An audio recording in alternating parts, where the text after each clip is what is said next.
supplier assurance and one was QA. So I don't know why were the NPD people even here, really?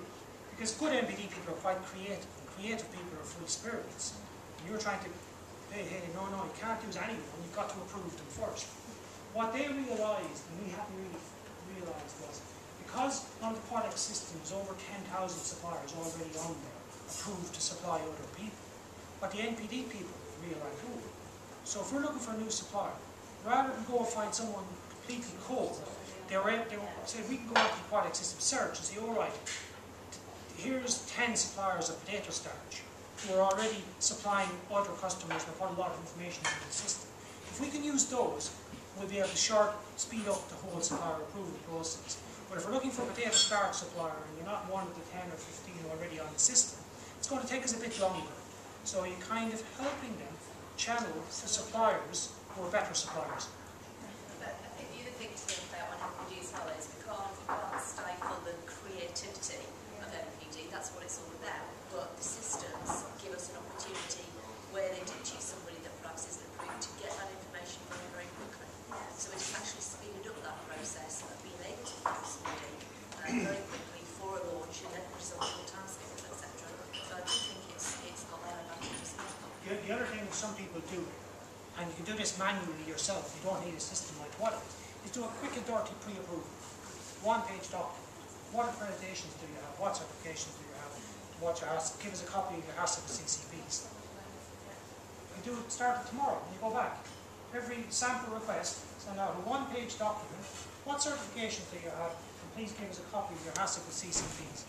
And you'll know pretty quickly on the speed of the response and what comes back, whether you're probably going to be okay with that supplier or whether you're going to have issues. And unless you're supplying a free-from product where you've got to get into a lot of detail or allergens are an issue, or you've got a retailer where you've got particular issues that you've got to deal with, that will weed out the real cowboys before you suddenly find NPD have presented a product into a customer, the product's been approved, you're launching in 13 weeks' time, and you suddenly find out 13? That's a bit long. Mondays more like. So, and then you find out, well, sugar lumps, we've got problems. These guys should never be coming into the place. And then you can't find the matching ingredient from someone else. And then you have the nice scenario of heading back to ingredients. Not that it ever happens. No, it never happens. No, it never It did when I was in the industry, but that's a few years now. I mean, Steve's right. I mean, way back, when we did our first major HACCP at Dawn, there were several things coming up in that HACCP that you had to know about ingredients coming in. So we just put those key food safety issues onto a single, at the time it was fax back sheet. Yeah. And that went out to anybody who was supplying any ingredients that they were even testing.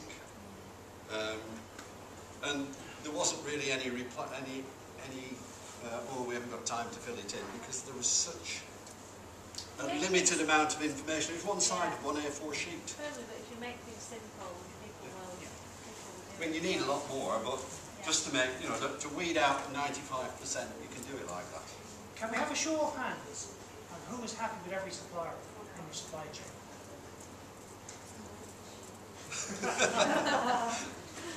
The serendipity.